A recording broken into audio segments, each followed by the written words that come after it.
नमस्कार। आज फिर मैं आपके लिए हिंदी विषय के अंतर्गत एक विज्ञापन लेखन लेकर आया हूं। तो चलो शुरू करते हैं। प्रश्न कुछ इस प्रकार से पूछे जाते हैं। आपके नगर में श्री कृष्ण जन्माष्टमी के पर्व पर मटकी फोड़ प्रतियोगिता रखी गई है।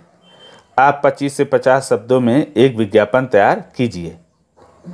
ठीक, तो सबसे पहले क्या करेंगे, हम प्रश्न को ठीक से पढ़कर समझ लेंगे 1 से 2 बार। तो इसमें देखो क्या कहा गया।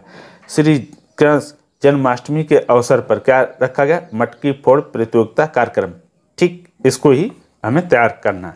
तो सबसे पहले क्या करेंगे, हम काले पेन से उत्तर लिख देंगे। उसके बाद ये लिख देंगे मटकी फोड़ प्रतियोगिता का विज्ञापन। इसको हम नीले पेन से लिखेंगे। अधिकांश जगह हम नीले पेन का ही प्रयोग करेंगे, सिर्फ यहाँ पर हम काले पेन का प्रयोग करेंगे। अगर आपको चाहे तो पूरा ही नीले पेन से लिख सकते हैं, या परीक्षा द्वारा जो निर्देश दिया जाए उसी पेन का प्रयोग करें। अगर मटकी फोड़ प्रतियोगिता का विज्ञापन ना लिख पाए तो इतना लिख दो, विज्ञापन लेखन।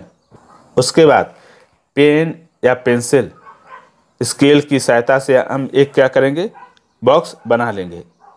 ठीक है, पूरे पेज में मीडियम साइज का या बड़ा सा बना लेंगे, इस तरह से जैसे हमने बनाया। इससे क्या होगा, हमारा विज्ञापन साफ सुथरा दिखाई देगा। फिर उसके बाद हमने लिख दिया शीर्षक, मटकी फोड़ प्रतियोगिता कार्यक्रम। ठीक, ऐसे ही हम लिखकर डार्क कर देंगे, अगर समय रहे आपके पास, नहीं तो बड़ा बड़ा लिख दें।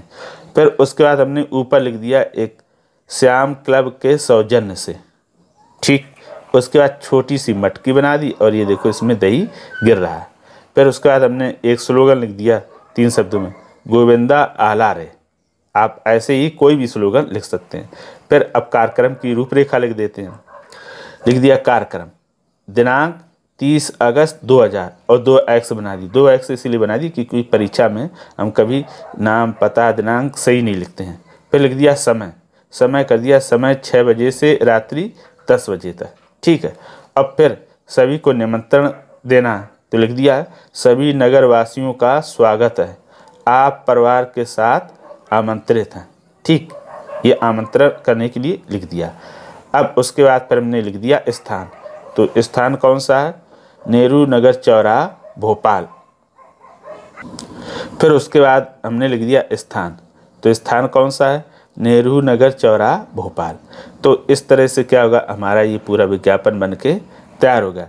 अब हम इसको देख लेते, जब ये पूरा विज्ञापन बन जाता है तो दिखाई कैसा देता है। तो पूरा विज्ञापन बनने के बाद कुछ इस प्रकार से दिखाई देता है। ये देखो आपका शीर्षक लिखा है, ये सौजन्य से, ये स्लोगन, कार्यक्रम की रूपरेखा, सभी को आमंत्रण और ये स्थान। ठीक, अब सावधानियां क्या क्या रखनी। एक तो ये, जब भी हम ये बिंदु लिखें या शीर्षक लिखें या स्लोगन या ये कार्यक्रम, ये जब भी लिखते हैं तो हमेशा इसमें ऐसे ही शब्द या वाक्यों का प्रयोग करेंगे जो आप आसानी से और सरल सही लिख पाते हो। जो शब्द या वाक्य कठिन मुश्किल लगते हो उनका प्रयोग बिल्कुल ना करें। तो इससे क्या होगा, किसी प्रकार की कोई गलतियां नहीं होगी और आपके अंक भी नहीं कटेंगे।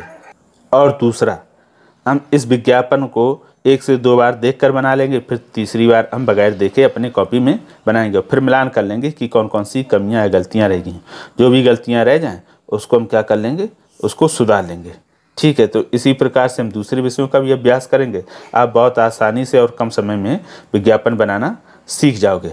अगर कोई ऐसा शीर्षक या विषय है विज्ञापन से संबंधित जो महत्वपूर्ण भी लगता हो और आपको आ ना रहा हो, तो हमें कमेंट करके उसे ज़रूर भेज सकते हैं। तो हम कोशिश करेंगे समय रहते उसको प्रस्तुत कर सकें।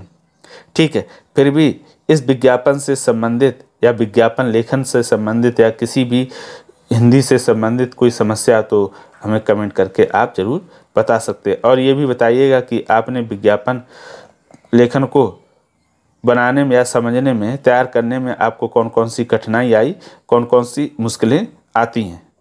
तो फिर आशा करता हूं कि ये विज्ञापन लेखन आपने सीख लिया होगा। अगर इसी तरह से आप साफ सुथरा और स्वच्छ विज्ञापन लेखन बनाएंगे तो निश्चित तौर में आपको पूरे में पूरे अंक मिलेंगे। तो फिर आज आपने विज्ञापन लेखन सीख लिया होगा। अब हम फिर मिलेंगे किसी नए विषय के साथ। तब तक के लिए धन्यवाद।